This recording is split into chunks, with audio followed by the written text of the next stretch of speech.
Get out of this lobby right now. People like you don't belong here. The words exploded across the polished marble floor of the Empire Tower Hotel, slicing through the quiet hum of the luxurious space. Before we dive in, comment where you're watching from, subscribe, hit like if you believe in dignity and justice, because this story will leave you speechless. It was late afternoon in downtown Chicago when Jamal Hayes walked into the Empire Tower Hotel, one of the flagship properties owned by Hayes Hospitality Group, the company he built from nothing into a national empire of 72 hotels across the United States. Today, he wasn't arriving as the CEO. No entourage, no suit, no announcement, just a gray polo shirt, dark jeans, and worn sneakers at 42 years old. Jamal wanted to see how his guests, especially those who looked like him, were treated when no one knew who they really were. The lobby glimmered with polished granite floors, crystal chandeliers, and soft golden lighting bouncing off the walls. Behind the sleek front desk stood Victor Lang, the 50-year-old hotel manager, a man who carried authority like a weapon. Beside him, Sarah Klein, 32, a front desk associate with a forced smile, and Raj Patel, 28, arms crossed tightly, scanning guests like a security guard rather than a welcoming face. The moment Jamal approached the desk, their eyes narrowed, as though he had walked into forbidden territory. "I have a reservation," Jamal said calmly, setting his ID and black titanium credit card on the counter. "Penthouse suite. Name's Hayes." Victor barely glanced at the card, then at Jamal, his cold stare filled with skepticism. "The penthouse?" he asked, his voice dripping with disbelief. "That's a top-tier room. You sure you're in the right hotel?" Before Jamal could respond, Sarah leaned closer, lowering her voice but loud enough for bystanders to hear. "I've seen this scam before." She picked up the intercom, her tone sharp and commanding. "Security. Possible uninvited guest attempting to access a VIP suite." Across the lobby, Mia Torres, a Miami travel blogger staying at the hotel, nudged her friend Ethan Cole, a content creator known for live streaming trending stories. "Start recording," she whispered. "Something's not right." Ethan's phone clicked live. Within seconds, hundreds of viewers tuned in, watching events unfold in real time. "Excuse me," Jamal said steadily, his voice even, but his jaw tightened. "There must be a mistake. The reservation was confirmed this morning." Victor smirked and picked up Jamal's card, flipping it between his fingers like a trophy. "Oh, I'm sure it was. We've seen plenty of fake bookings before. Fake names, fake cards." He turned to Raj. "Lock it up." Without hesitation, Raj grabbed the card and slipped it into the small safe under the desk. "Card secured," he said with a smirk, his tone mocking.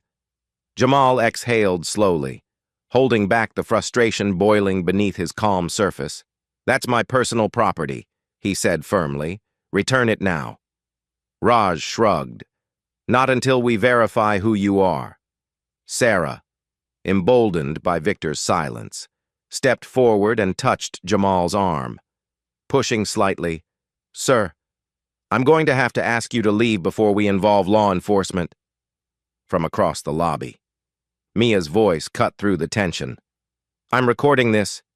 You're stealing his property," Ethan whispered as his viewer count surged past 400.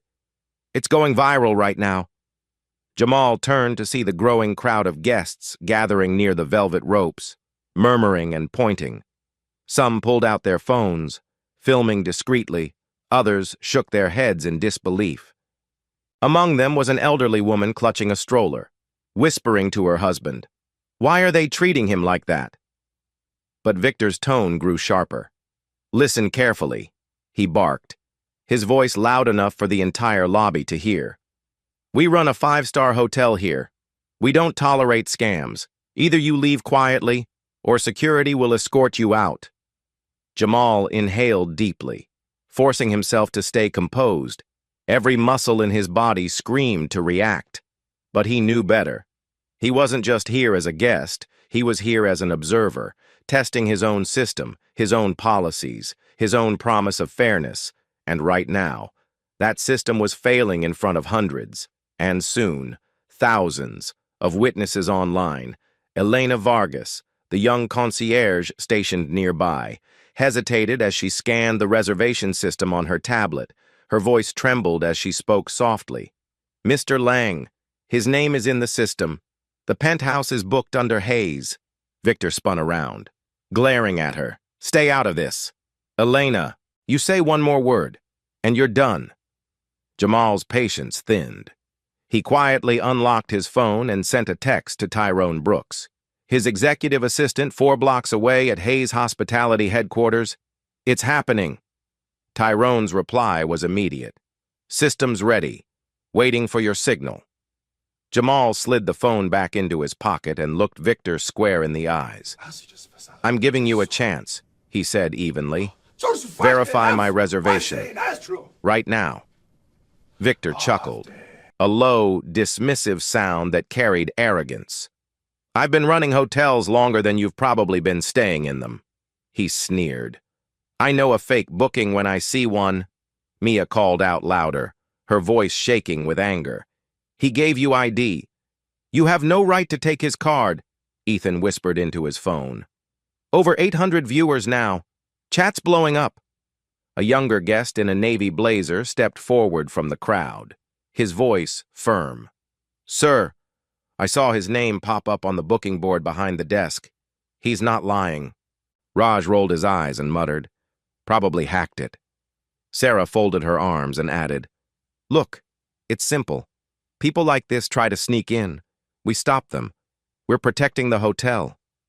Jamal turned slowly, his calm voice carrying weight. "People like me? Careful with your words."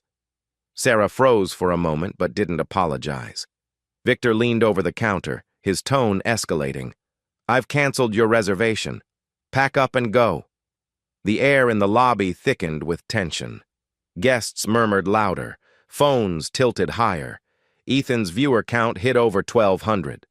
Jamal paused, his hand resting gently on the counter. A flash of memory crossed his mind. The night his father came home defeated, fired from his job at a hotel for looking untrustworthy. That wound, buried deep for decades, suddenly burned fresh. And that was the moment Jamal knew. This was bigger than him. He looked at Victor, his voice steady but sharp as glass. "You're making a mistake you won't recover from." Victor smirked one last time, completely unaware that the man standing in front of him didn't just have a reservation. He owned the entire hotel, and in less than 12 minutes, the power dynamics in this lobby would flip forever.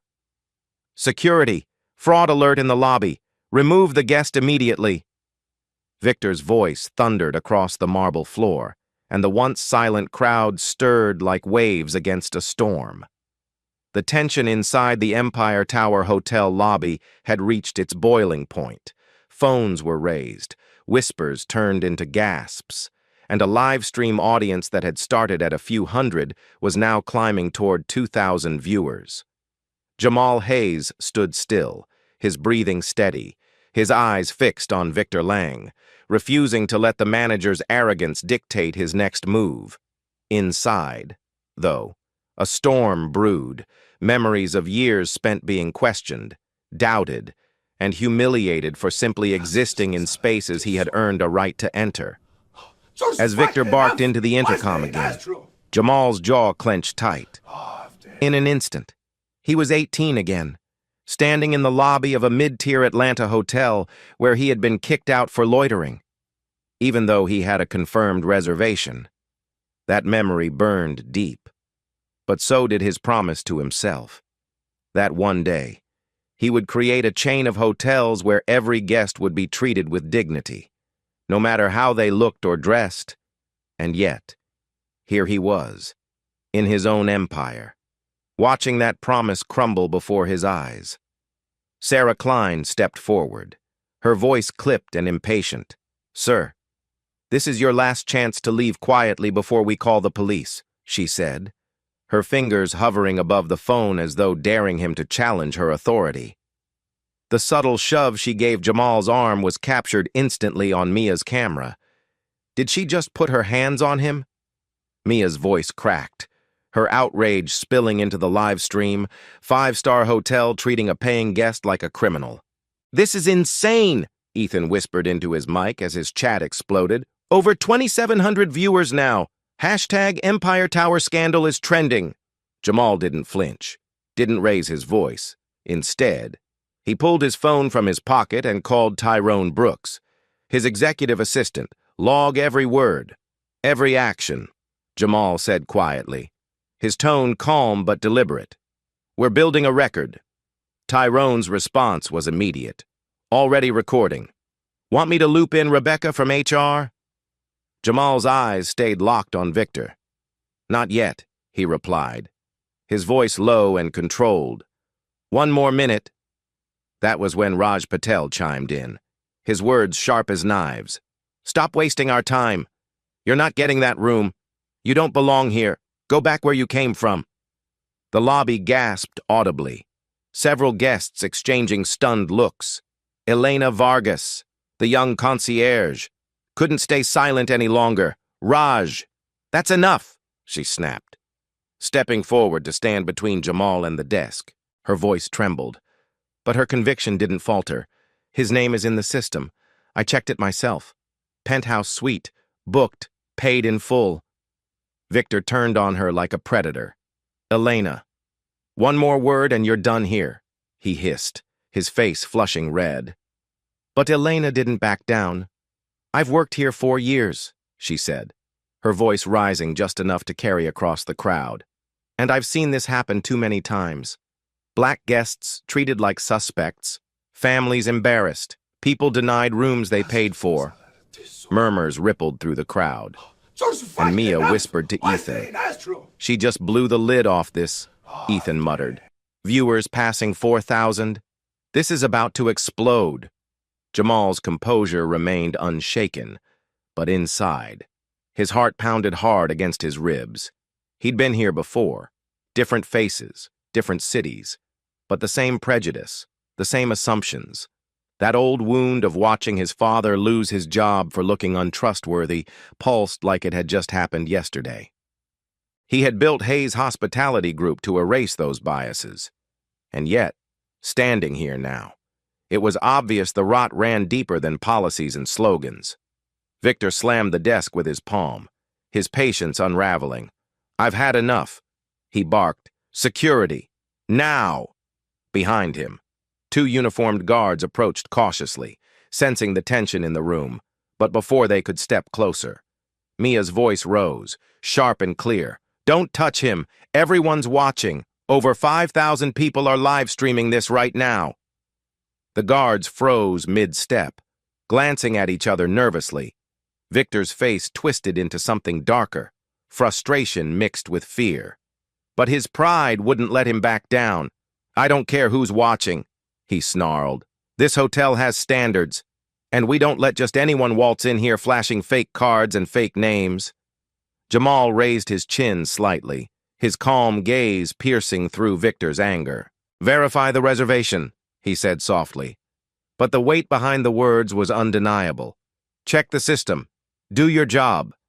Sarah crossed her arms tightly, scoffing under her breath. "People like this always have excuses," she muttered, forgetting her mic was still on.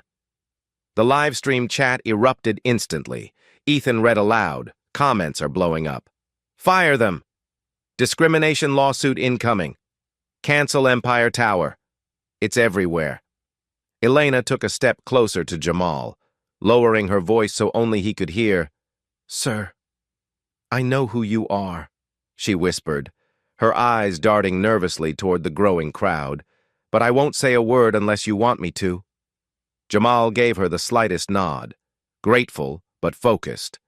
This wasn't about revealing his identity. Not yet. This was about seeing, recording, and proving. Then, Raj made the fatal mistake. "You think you can intimidate us with some story? You're nothing here. Nothing." He spat, his words dripping with contempt. Jamal finally turned his full attention on him, his voice smooth but cutting. "I built this," he said quietly. The words deliberate and sharp. "Every chandelier, every tile on this floor, every door in this building exists because of me." Raj laughed mockingly, shaking his head. "Yeah. Right. You? The owner? Prove it," Ethan whispered again into the mic. 10,000 viewers now. This is insane." A well-dressed guest in a charcoal suit stepped forward from the crowd, his voice steady and firm. "I saw him on Forbes last month," he said loudly enough for everyone to hear. "That's Jamal Hayes, the CEO of Hayes Hospitality." The entire lobby seemed to freeze. Gasps echoed softly. Sarah blinked, her confidence cracking. Victor's face paled for the first time. "That's impossible," he muttered under his breath, fumbling to unlock the reservation system on his terminal. And there it was, in bold capital letters: Hayes, Jamal, Penthouse Suite, VIP status confirmed. Victor stared at the screen, his hands trembling slightly, but his pride kept him silent. The crowd erupted in whispers, phones shaking as guests captured every reaction. Mia's voice trembled with a mixture of relief and triumph. "He owns this place," she whispered into her mic, "and they've been humiliating him for 10 straight minutes." Jamal didn't smile. He didn't gloat. He simply looked at Victor, his calm voice carrying across the stunned lobby. "Now, would you like to try that again? You've got 30 seconds to apologize before this goes places you can't recover from." Jamal's voice was calm, steady, and measured, but every syllable landed like a thunderclap in the silent lobby. Victor Lang swallowed hard, his bravado starting to fracture, yet his pride refused to back down. "You think you can intimidate me? I don't care who you are," Victor shot back, his voice cracking slightly. "This hotel has standards, and you're not above them." Jamal's gaze locked on him, sharp and unyielding, as hundreds of guests stood frozen, their phones raised like reporters documenting history. Mia whispered into her mic, her live stream now passing 15,000 viewers. "This is unreal." He's still pushing back, even after seeing Jamal's name in the system. Ethan read the chat quietly, his voice trembling with excitement. Comments are exploding. Hashtag Empire Tower Meltdown just hit trending #1. Jamal took a slow breath, sliding his hand into his pocket and tapping his phone. "Tyrone," he said softly when the call connected. "It's time. Lock the system." Across the street, inside Hayes Hospitality Group's headquarters, Tyrone Brooks was already seated at his workstation, multiple screens glowing with the company's live property dashboard. "Understood." "Boss," Tyrone replied, his fingers flying over the keyboard, engaging executive override for Empire Tower. "All staff accounts connected to front desk operations will lock in. 3, 2, 1. Back in the lobby, Raj Patel glanced at his terminal and froze as the screen suddenly dimmed. A red banner stretched across the display. "Access revoked. Contact corporate admin." "What the—" Raj stammered, jabbing at the keys. "I can't log in. The whole system's locked." Sarah frowned and tried hers, only to see the same error. "Victor." "Mine's not working either," she said, her voice laced with panic. Guests nearby leaned in, phones capturing every reaction, the live stream chat exploding in real time. "What's happening?" one whispered. "He's doing something," another replied softly. "And they're about to regret everything." Jamal turned slightly, addressing Tyrone again over the phone. "Patch me through to Rebecca Thompson," he instructed. Rebecca, head of HR for Hayes Hospitality, answered almost instantly, her voice calm but firm. "I'm here. Jamal. Ready when you are." Jamal's eyes swept across the faces behind the counter, landing on Victor. "Effective immediately," he said, his tone controlled but cutting. "Terminate Victor Lang, Sarah Klein, and Raj Patel for gross misconduct and discriminatory practices. Lock their badges, remove their system access, process formal separation, record every word for the legal audit." Rebecca's voice was crisp, echoing through the call speaker loud enough for those around him to hear. Terminations confirmed. All 3 employees are now locked out of Hayes Hospitality Systems. Mia gasped into her mic, her voice trembling. Did you hear that? He just fired the hotel manager and 2 staff. Live. In front of everyone, Ethan whispered to his chat. 23,000 viewers. This is insane. The ripple through the lobby was instant. Gasps, murmurs, even a few cheers. Sarah's face drained of color as she clutched her badge, staring down at the flashing red light on the scanner by the desk. It's deactivated, she whispered, her hands trembling. Raj slammed his palm on the counter, his voice sharp with panic. You can't do this! You can't just walk in here and… Jamal cut him off without raising his voice. I built this. I can. And I just did. Victor's jaw tightened, his pride finally cracking. This is illegal, he shouted, his voice desperate now. You can't fire us without notice. Jamal's eyes met his, steady and unwavering. Not only can I fire you, he said, his voice soft but razor-sharp, but I can ensure you never work in hospitality again. We have a zero-tolerance policy for profiling, and you just gave me a perfect case study. Elena Vargas stepped forward hesitantly, placing herself beside Jamal as if drawing a silent line between him and the 3 terminated staff. Mr. Hayes, she said softly, her voice careful but clear. The penthouse is ready. Would you like me to escort you upstairs? Jamal nodded slightly but kept his eyes on Victor. No, he said quietly. I'm staying right here for now. I want everyone watching to hear this.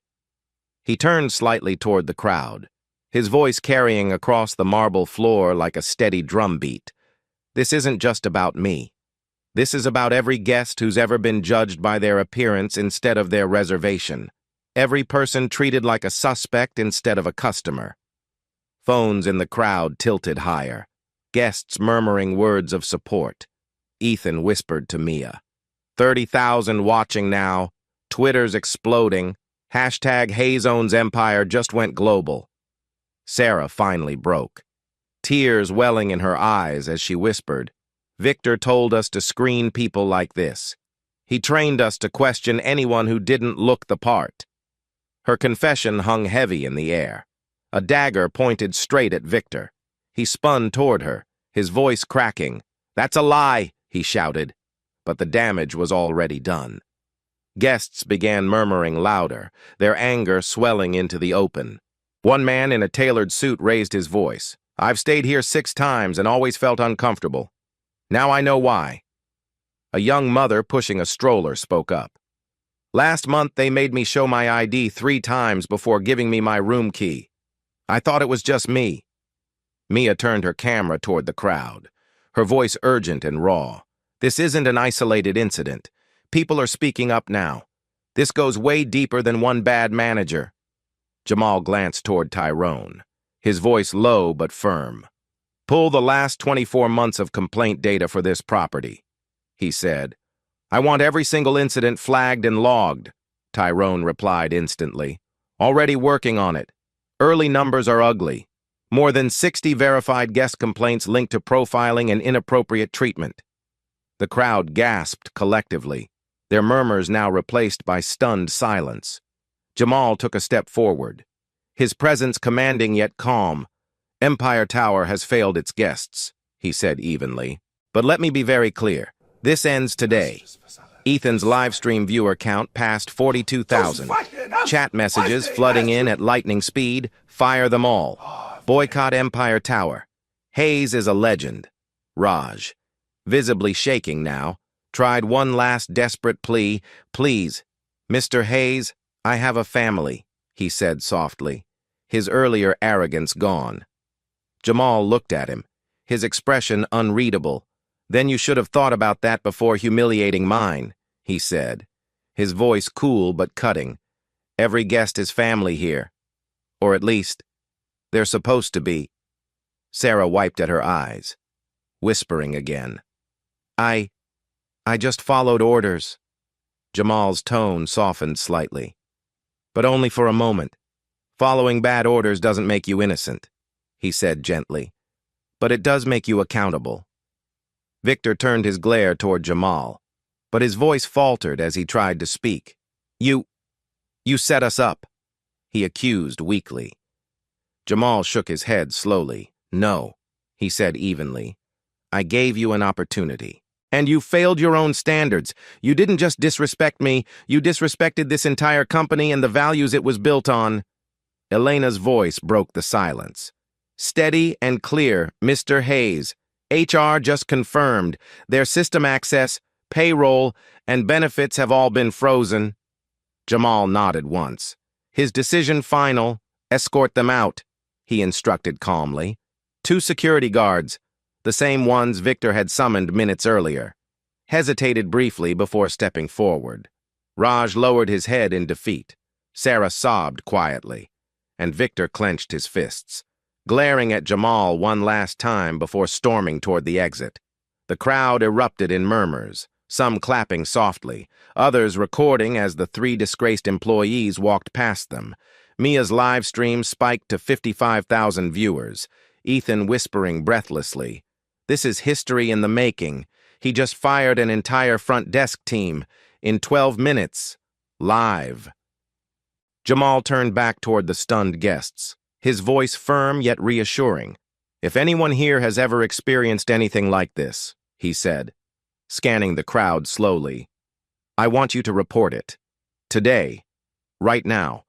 Every single story will be heard, and every single issue will be resolved." Applause broke out. Quiet at first, but quickly spreading through the lobby, blending with the distant sound of phones buzzing as notifications exploded across social media. Jamal took a deep breath, his gaze lifting toward the grand chandelier overhead, as if silently promising himself, and everyone watching, that this moment wasn't just a personal victory, it was the start of something much bigger, and though no one realized it yet. The fallout from this 12-minute confrontation was about to reshape the entire hospitality industry. The lobby of the Empire Tower Hotel was no longer silent. It pulsed with whispers, camera shutters, and the steady hum of thousands of notifications chiming from guests' phones. 55,000 people were watching the live stream in real time, and that number was climbing fast. Jamal Hayes stood in the center of it all, calm and composed, but his presence carried a gravity that demanded attention. Moments ago, he had fired 3 employees on the spot, the manager Victor Lang, and front desk staff Sarah Klein and Raj Patel. And now, the ripple effect was beginning to spread far beyond the polished marble floor. "He owns this place," a voice whispered from the crowd, the words tumbling from one guest to another until the entire lobby buzzed with the revelation. People were still in shock, trying to reconcile the casually dressed man in a gray polo and sneakers with the CEO of a 72-hotel empire, Mia Torres, clutching her phone tightly, turned to her live stream audience. "If you're just joining us," she said breathlessly, "the man they just humiliated, accused of fraud, and tried to kick out of the penthouse suite is Jamal Hayes, the owner, the CEO, and they just lost their jobs live in front of everyone." Ethan Cole leaned closer to Mia's mic, his voice cracking from adrenaline. "Viewer counts pushing 70,000, he whispered. "Twitter, Reddit, TikTok, everything's blowing up." Jamal scanned the faces in front of him, seeing a mix of guilt, disbelief, and quiet validation. Guests who had been silent minutes earlier were now speaking up, their voices overlapping as stories spilled out. A middle-aged man in a navy blazer raised his hand slightly, as if asking permission to speak. "Mr. Hayes," he began cautiously. "I've stayed here 6 times in the past 2 years. I always felt like I was treated differently. I thought maybe it was in my head, but now I know it wasn't." A young mother holding her toddler nodded quickly, her voice shaking as she stepped forward. "They made me show my ID 3 times last month." She said, "I had a reservation, but they kept saying something didn't match. I was embarrassed in front of everyone. I didn't complain because, well, I didn't think anyone would care. Jamal's jaw tightened slightly, his chest rising with a slow breath as he absorbed each story. This wasn't just about him anymore. This was about something systemic, something broken. Elena Vargas, the concierge who had risked her job by defending him earlier, stepped closer and spoke softly but firmly. "Mr. Hayes, I've been working here 4 years," she said, her voice trembling as she fought to stay composed. "I've seen this happen again and again. Guests who don't fit the profile get questioned, denied upgrades, treated like they don't belong. I spoke up before, but Victor shut me down every time." Jamal turned to her, his expression softening for the first time that afternoon. "You stood up when it mattered," he said quietly, so that only she could hear, and that's not going to be forgotten. Then, louder, so the entire lobby could hear, effective immediately. "Elena Vargas is promoted to guest services manager of this property." Gasps echoed through the crowd, followed by a ripple of applause. Elena blinked rapidly, her hand covering her mouth in shock, tears welling as she nodded silently in gratitude.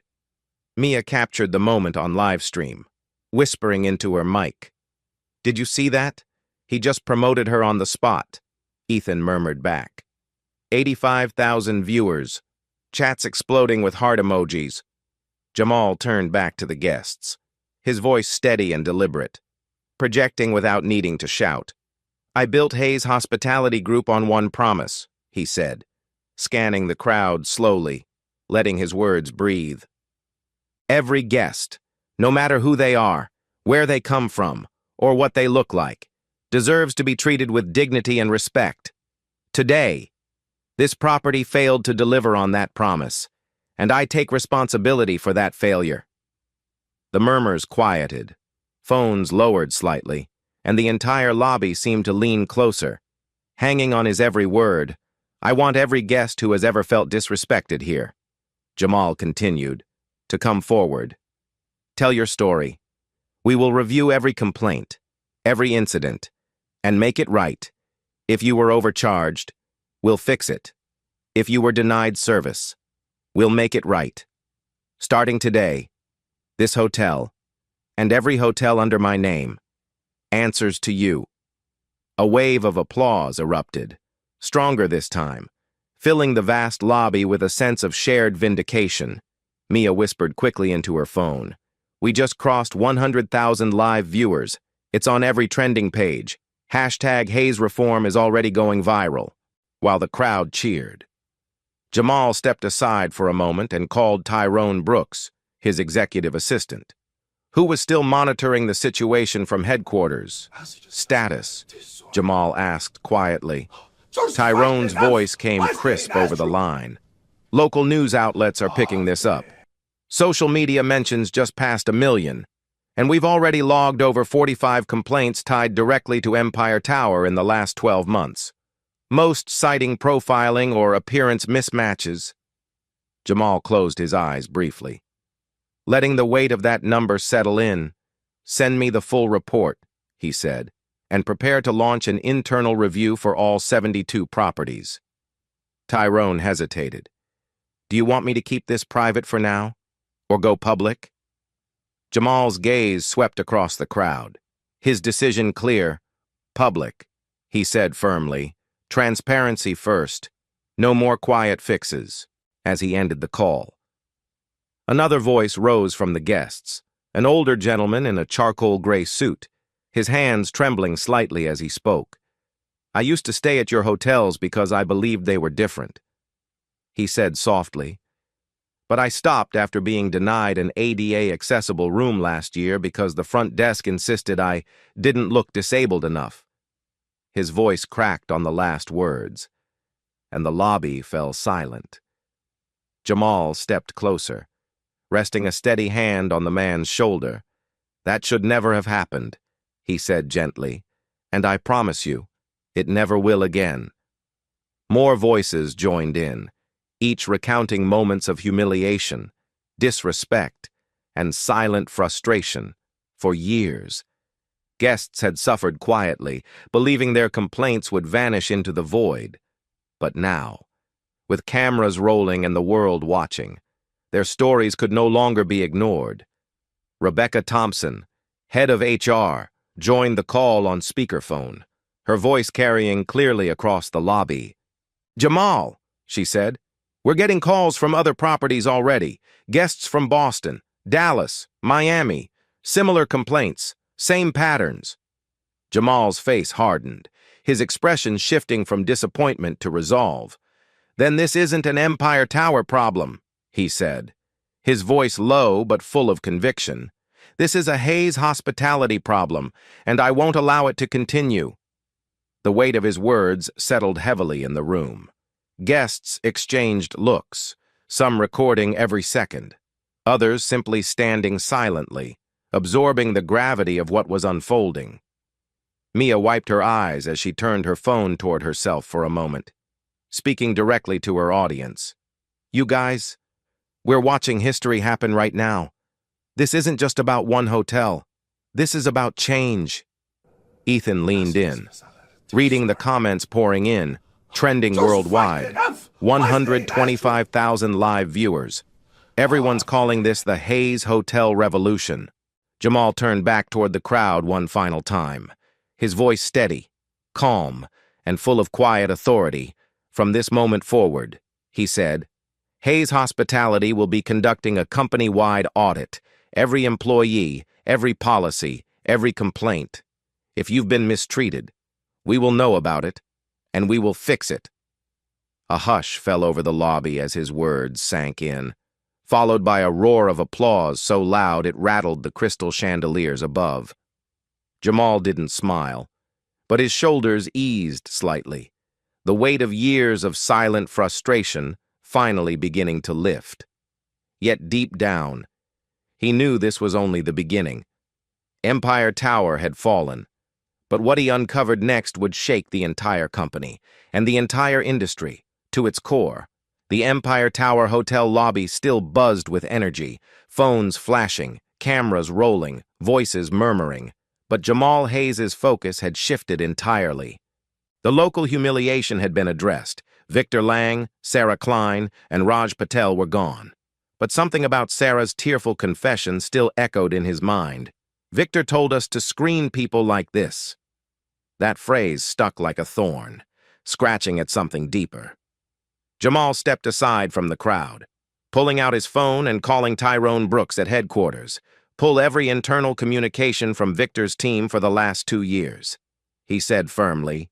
"Emails, memos, training documents, everything." Tyrone was already ahead of him. "I'm on it, boss, and—" His voice hesitated for a beat before hardening. "You need to see this." A soft click, a brief pause, and then Tyrone continued. "I've cross-referenced all guest complaints tied to Empire Tower against training directives. There's a pattern." Jamal's brows furrowed. "What kind of pattern?" Tyrone's voice sharpened. "A coded list. Instructions to flag high-risk guests. The language is subtle, but we've seen it before. Profile mismatched appearance with reservation tier. Translation: anyone who didn't look wealthy enough for the room they booked got extra scrutiny." Jamal's jaw tightened. "Who signed off on that?" Tyrone's reply came crisp and cold. "All arrows point to Harold Jenkins." The name landed like a gut punch. Harold Jenkins, the former regional director overseeing the Chicago, Dallas, and Miami clusters, retired 18 months ago. But he had been with the company for over 2 decades. Jamal had once trusted him implicitly, but now the truth was cracking open like a dam. "Send me his file," Jamal said, his tone low, measured, but laced with restrained anger. Tyrone tapped rapidly in the background. "It gets worse." He continued. "Empire Tower isn't the only property following this playbook. Early scans show at least 11 hotels using the same criteria, most of them under Harold's supervision before he left." Mia, still live streaming nearby, caught Jamal's tense expression and whispered into her mic. "Something's happening. He just got news from corporate." Ethan leaned closer, scanning his phone. 98,000 live viewers. He murmured, trending worldwide. Hashtag Hayes audit is climbing fast. Jamal turned, his voice steady but sharp. Addressing Tyrone again, expand the scope, he ordered. Full company-wide audit. All 72 properties. I want reports from every regional director on my desk by midnight. Tyrone didn't hesitate. Understood. But you should also know this. Jenkins left behind a network of managers who still follow his methods. If we dig into this, we'll probably expose more than just Empire Tower. Jamal's eyes scanned the lobby, locking briefly on Elena Vargas, now promoted to guest services manager, who was helping a young mother calm her toddler after recounting her story. He saw the quiet fear in other guests' faces, their voices trembling as they admitted they'd suffered similar treatment before. He thought of his father, coming home decades ago after losing his job for looking untrustworthy. And the fire inside him burned hotter than ever. Good, Jamal said finally, his voice low but resolute. It's time to tear this out by the roots. Tyrone's voice carried back through the line. I'll get Rebecca looped in to prepare HR notifications and legal briefings. This won't stay quiet. Jamal, we're talking lawsuits, media coverage, maybe even federal oversight. Jamal exhaled slowly, the weight of his next move settling on his shoulders. Then we don't hide from it, he said. We lead it. As he ended the call, Mia stepped forward cautiously, her phone still streaming. Mr. Hayes, she asked softly, are you saying this isn't just an Empire Tower issue? Jamal turned to face her, his voice measured but firm enough to carry across the growing crowd. No, he said. This is bigger than one hotel. What happened here today is a symptom of something deeper, a culture that's been allowed to grow in the shadows. But starting now, we shine a light on every corner. The crowd murmured, some nodding, some clapping quietly. As his words settled over the room like a promise, Ethan whispered into Mia's mic. 115,000 live viewers now. People are calling this the start of a revolution. Jamal pulled out his phone again and called Rebecca Thompson, head of HR, who joined the line immediately. Rebecca, he said, draft an internal memo for all staff. Every single employee needs to know this investigation is happening, and they need to know why. Make it clear.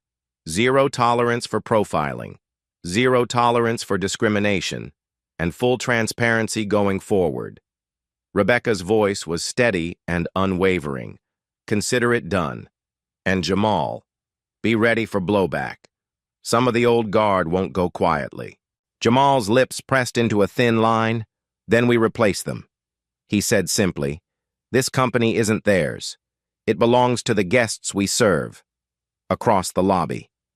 A few guests overheard the call and broke into soft applause. Some shouting, thank you, while others simply nodded with relief. Elena stepped closer to Jamal, lowering her voice so only he could hear, this is going to change everything, isn't it? Jamal glanced at her, his eyes steady but full of quiet determination. Not just for this hotel, he said, but for every hotel we run, for every guest who ever walked into one of our lobbies and felt unwelcome. That ends today. At that moment, Ethan's live stream crossed 130,000 viewers, the chat exploding with messages of support, gratitude, and fury at the revelations. Journalists began calling Mia's phone. Local news crews arrived outside the hotel, and hashtags like hashtag Hayes Forward, hashtag Empire Tower Scandal, and hashtag Hospitality Reform all trended simultaneously. Tyrone texted Jamal updates in real time. We've got statements drafted for the press, but CNN, CNBC, and the Wall Street Journal are already calling. Jamal typed back quickly. We'll hold a press conference tomorrow morning. Stream it live on every platform. Then, almost as an afterthought, he added, get a security sweep done on all Jenkins-era policies. Within minutes, his inbox flooded with initial findings. copies of Harold Jenkins' directives instructing staff to verify appearance alignment with booking tiers, coded emails hinting at high-risk profiles, and internal chat threads from managers mocking guests who looked out of place. Jamal's chest tightened as he scrolled through them. Each message another reminder of how far the rot had spread under his watch. But instead of anger, what settled in him was resolve. He turned back toward the crowd, lifting his voice so everyone could hear, his words carrying not just authority, but vision. "I can't change the past," he said steadily, "but I can promise you this. Hayes Hospitality will lead the industry in equity and inclusion.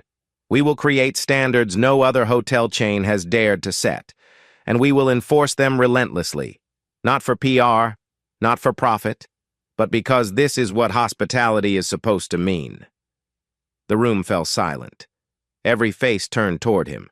Every phone pointed in his direction. Capturing history as it unfolded, Ethan whispered softly, 150,000 viewers, and climbing fast. Jamal paused, scanning the crowd, locking eyes with guest after guest, letting the weight of his words settle. "I want everyone watching this," he said, his tone deep and deliberate, "to know this isn't just an investigation. This is a promise. If you've been mistreated at any of our properties, we want to hear your story.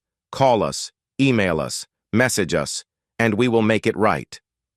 The lobby erupted in applause, louder than before, echoing through the grand hall like a wave crashing against stone.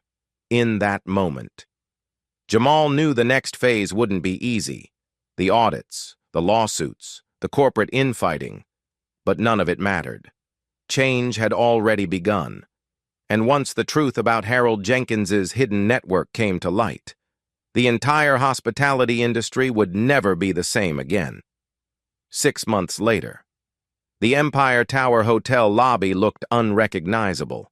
The same polished marble floors reflected the same crystal chandeliers, but the energy inside had transformed. What was once a symbol of silent humiliation now stood as the epicenter of a movement reshaping an entire industry. Above the front desk, mounted where every guest could see it, hung a sleek silver plaque engraved with Jamal Hayes's promise, "This space belongs to all guests." It was more than words. It was a manifesto, backed by action that had rattled the hospitality world. In the 6 months since the confrontation, Jamal had spearheaded the most aggressive reforms in the company's 50-year history. What began as a single incident caught on live stream had evolved into the Hayes Forward Initiative, a multi-million-dollar program aimed at dismantling systemic bias across all 72 hotels. Every single employee, from front desk clerks to regional directors, underwent mandatory anti-bias and equity training. HR policies were rewritten from the ground up. Complaint hotlines were centralized, with real-time reporting dashboards accessible directly to Jamal's office. Anonymous guest feedback kiosks were installed in every property lobby, linked to the company's internal audit system. And for the first time in the hospitality industry, Hayes Hospitality deployed AI-powered bias detection software, monitoring booking patterns, guest interactions, and staff conduct. A controversial but groundbreaking step designed to ensure fairness and accountability at scale. But reform came with resistance. Not everyone welcomed the changes. Dozens of longtime managers loyal to Harold Jenkins pushed back, accusing Jamal of tearing down company traditions. Several filed wrongful termination lawsuits, claiming they were scapegoats. Others went to the press anonymously, trying to paint Jamal as vindictive and reckless. The backlash hit headlines on every major outlet.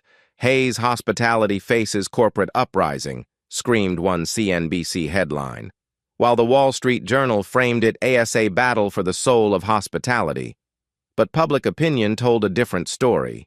Social media exploded with hashtags like #HayesForward, #HospitalityReform, and #GuestsFirst, dominating timelines across TikTok, Reddit, and X.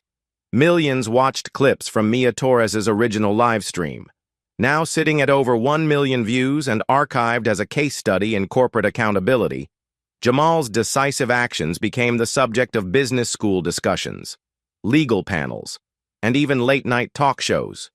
Meanwhile, Elena Vargas, the concierge who had stood up for Jamal in that tense moment, had risen quickly through the ranks. She now served as the National Guest Experience Advisor, overseeing quality standards across all properties, at a company summit.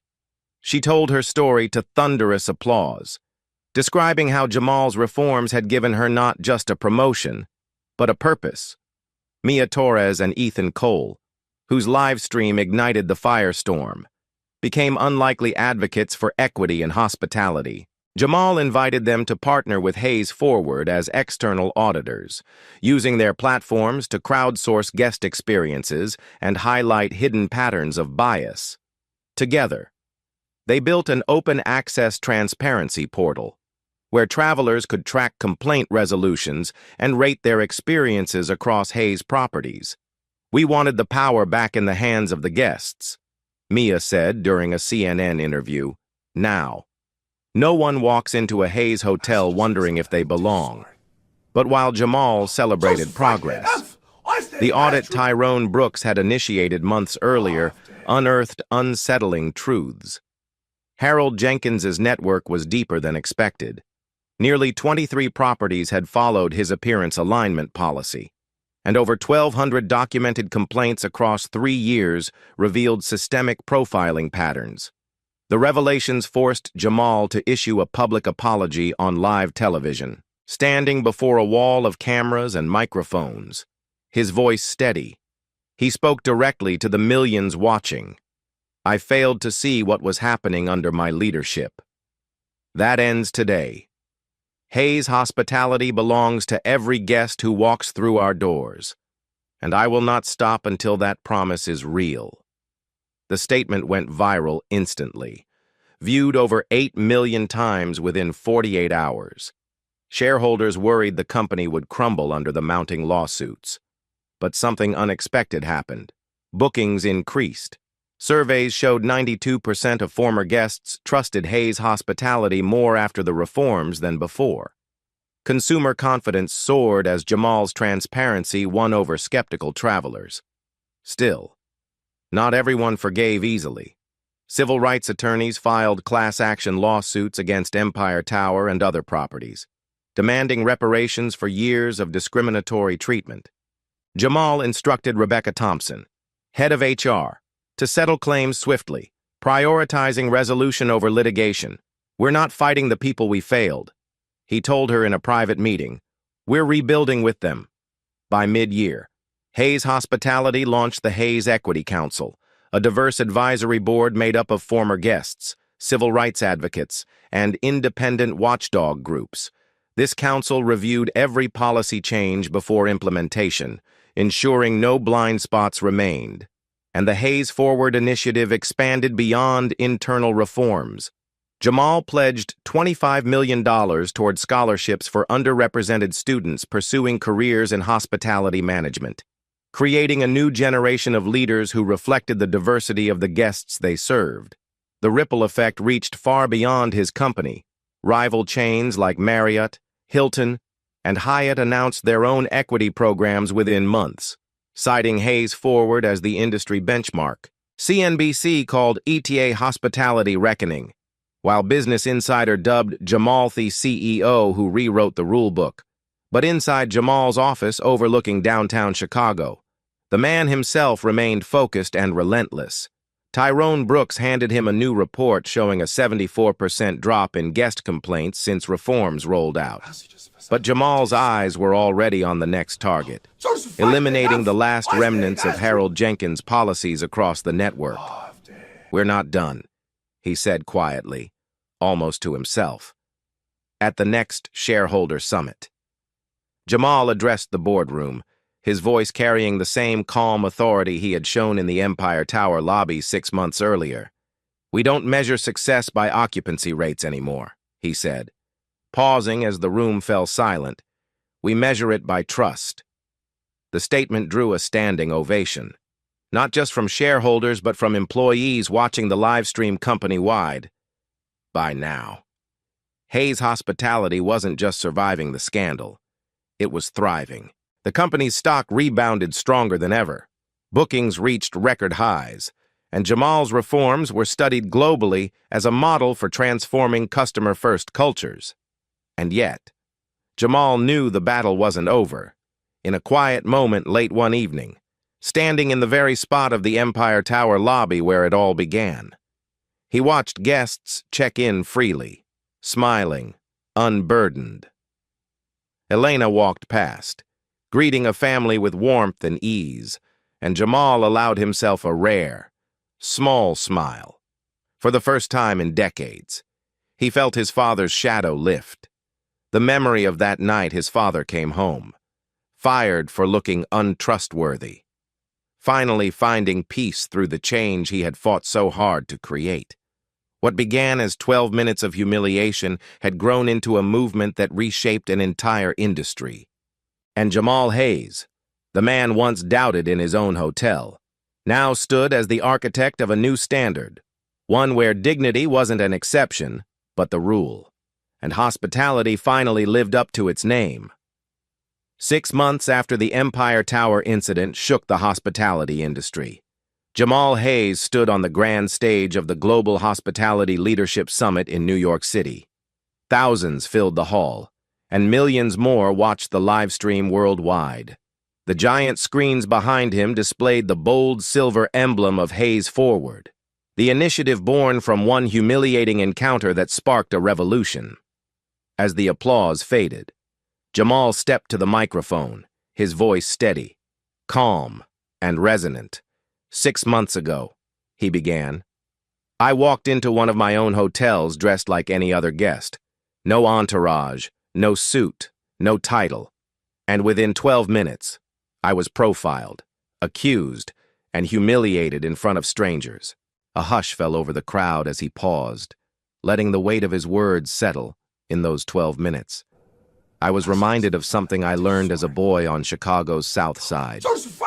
He continued softly. Dignity isn't given, it's assumed, until someone decides you haven't earned it. Behind him, images of that day appeared on the screens, clips from Mia Torres's viral live stream, now viewed over 15 million times. The crowd stirred as Jamal gestured toward the footage. What happened that day wasn't about one hotel, or 3 employees, or even me. It was about a system, a quiet, dangerous culture that had been allowed to grow unchecked, a culture where appearance decided worth, where stereotypes determined service, where dignity came with conditions. That ends today. The audience erupted in applause, but Jamal raised his hand gently, calming them. We didn't hide from our failures, he said firmly. We faced them, we investigated them, and we acted. He outlined the sweeping reforms Hayes Hospitality had implemented: mandatory anti-bias training for over 1,000 employees, the installation of anonymous guest feedback systems in all 72 hotels, the creation of the Hayes Equity Council, and the deployment of AI-driven monitoring tools to identify patterns of discrimination in real time. We didn't stop at apologies, Jamal continued, his voice strong but measured. We changed the rules. As he spoke, the screens displayed before and after statistics: a 74% drop in guest complaints, a 92% increase in trust ratings, and record-breaking bookings across every region. And this isn't just about our company, Jamal added, his tone softening. It's about an entire industry waking up to its responsibility. Because hospitality isn't just about rooms and reservations, it's about belonging. The cameras panned across the audience. Executives, hotel owners, civil rights advocates, and travelers, many wiping tears from their eyes. Elena Vargas, sitting in the front row, smiled through quiet emotion as Jamal acknowledged her. I want to thank those who stood up when it wasn't safe, he said warmly. People like Elena, who spoke truth to power in that lobby, risking her career to defend a guest she barely knew. People like Mia Torres and Ethan Cole, who refused to stay silent and used their voices to shine a light on what the world needed to see. The camera cut to Mia and Ethan, seated side by side, visibly moved as the audience applauded loudly. Jamal's gaze swept across the crowd, his voice dropping slightly, becoming more intimate, as though speaking directly to each viewer watching live. But I also want to speak to everyone who has ever walked into a place, a hotel, a bank, a restaurant, and felt unwelcome. To everyone who has ever been judged before they were heard. To everyone who's been made to feel small in spaces they had every right to be. I see you, I hear you, and I promise you, this fight isn't over. A silence fell over the hall, deep and unbroken, as Jamal paused, letting the weight of his words breathe. Then he delivered the heart of his message, the line that would dominate headlines and hashtags for days to come. Hospitality begins with assumed respect, he said slowly, deliberately, each word echoing across the vast chamber. Not earned respect, assumed. Until you give me a reason to doubt you, I will treat you like you belong here, because you do. The audience rose in unison, thunderous applause shaking the hall. But Jamal's expression remained humble, grounded. The Hayes Forward Initiative isn't just a program. He continued once the applause softened. It's a promise that every guest, no matter their race, their background, their clothes, their bank account, walks into one of our hotels and feels one thing above all else: dignity. He gestured toward the silver plaque on the screen, the same one hanging in every Hayes hospitality property worldwide. This space belongs to all guests. Those aren't just words, he said. They're a contract, as Jamal concluded. The audience stood in prolonged ovation. Reporters scribbled furiously, and social media platforms flooded with messages of support. Mia's live stream counter ticked past 22,000 live viewers, while hashtags like #HayesForward, #DignityFirst, and #HospitalityRevolution trended globally outside the summit. Cameras flashed as news anchors prepared breaking reports. Inside, Jamal took a quiet step back from the podium, allowing the moment to belong not to him, but to everyone who had ever been silenced, doubted, or dismissed. For Jamal, this wasn't about revenge against Victor Lang, Sarah Klein, or Raj Patel. It wasn't even about the viral moment that started it all. It was about his father, who decades ago had come home from work defeated, fired for looking untrustworthy. It was about every guest who had walked into a lobby and wondered if they belonged. And it was about rewriting what hospitality meant, not just for Hayes, but for an entire industry. That day, Jamal Hayes didn't just reclaim his dignity, he gave it back to millions. And as the lights dimmed and the summit closed, one truth was undeniable. What began as 12 minutes of humiliation had become a movement, a lasting legacy that would shape the future of hospitality for generations to come. Thank you for watching.